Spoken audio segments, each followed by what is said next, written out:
Hello everyone and welcome back to my Bold and Beautiful 29 YouTube channel. I hope you guys are having a wonderful day. Before we start, please hit the subscribe button and give this video a thumbs up. At Il Giardino, Brooke told Deacon that she was there to check on him and talk about the Hop marriage. When she picked that he was allowing of reuniting with Sheila, she heaved, "Cleric, no." Why? Brooke also reminded him that his woman had prevaricated to him.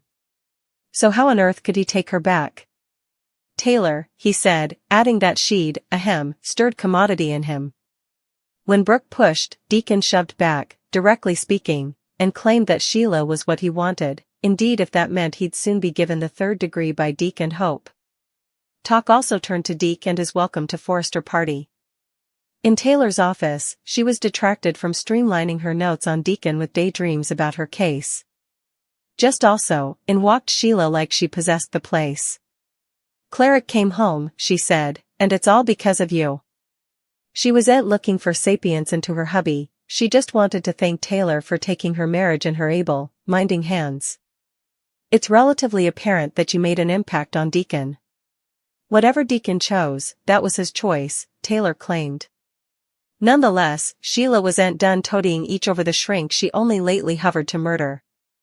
She went on to blather about how sexy her hubby is a bona fide catch, and admit that she'd bothered he'd turn to someone differently. In turn, Taylor comforted Sheila that Deacon adored her. In the occasion's final moments, Sheila told Taylor she'd have to be on her stylish jest from then on out.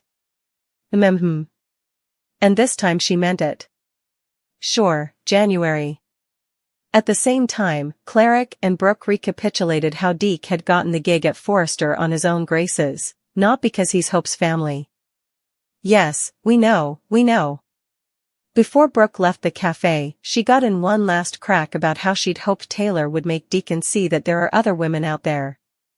Oh, judging from his and Taylor's his and hers daydreams about one another, it's safe to say that the croaker opened his eyes to different possibilities. A tearful Remy admitted that he did what Ivy and company said he did. "But I was floundering with who I was back, also I was going through some kind of breakdown," he suggested. "I'm so sorry, Electra.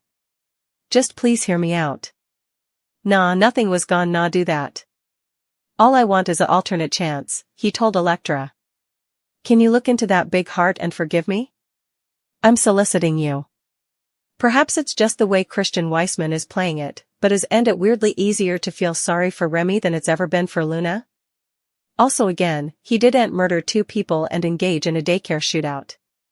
Deke was blindsided as Electra expressed her horror that Remy, of all people, is his swain. "It's really good to see you," Remy told his victim. "Bro, no. Just no.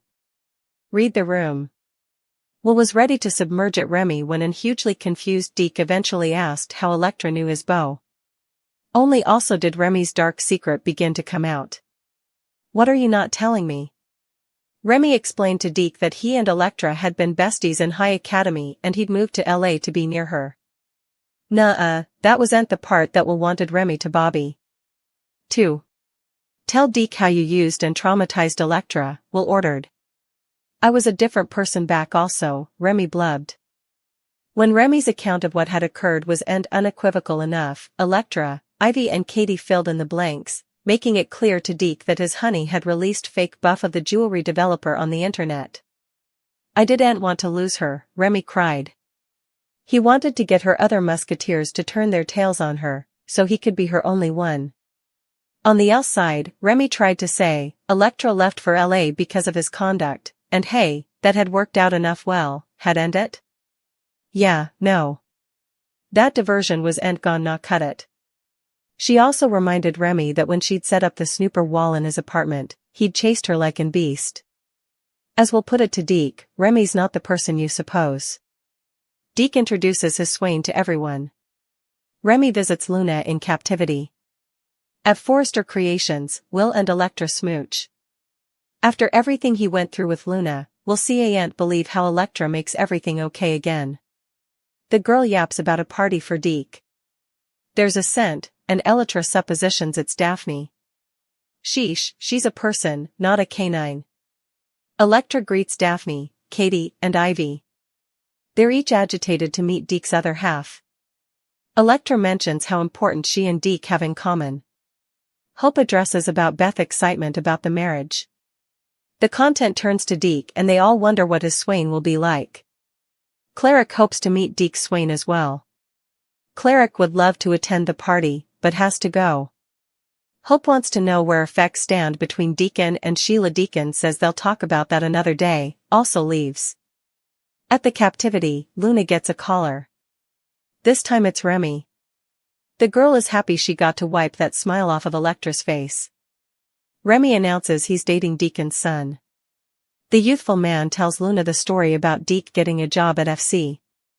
When Remy mentions having to face everyone at the fashion house, Luna warns that Electra will freak out. However, that's a double freakish jewel, if Will is there. Remy admits making the deep fakes because he allowed. It would make Electra spare on him more. Now he just wants to show he's a changed man. However, also others can too, if Electra can forgive him. He just can't lose Deke. Luna advises Remy not to go through with it. The girl has a bad feeling about Remy and Deke's decision. Ivy and Electra join Electra. Ivy asks how effects are going with Will. Electra just wants to concentrate on Deke right now. While Katie exchanges with Will, everyone additional gathers in the exchange. Hope shows off her engagement ring. Deke is so happy to be at the company. Electra has a feeling they're going to love Deke's swain. Deke arrives, but has to go meet his swain. He'll be right back. Will mentions to Electra that Deke hasn't mentioned his swain's name, not one time. That's when Deke brings in his swain as everyone's eyes bug out. Remy will visit Luna in captivity and admit a warning about Will. With Luna confined to her cell, she finds herself insulated and in need of fellowship. Also, Remy isn't exactly girdled by a crowd eager to befriend him. Deke would really be angry if he knew Remy was visiting Luna. Deke would be really angry if he set about that Remy was intimately meeting Luna, but Remy doesn't have anyone differently to partake his problems with. Since he's anxious about Deke revealing his swain, he decides to entrust in Luna about it. Deke wants to take Remy to Forrester Creations and introduce him, but Remy fears that his once miscalculations might come back to hang him.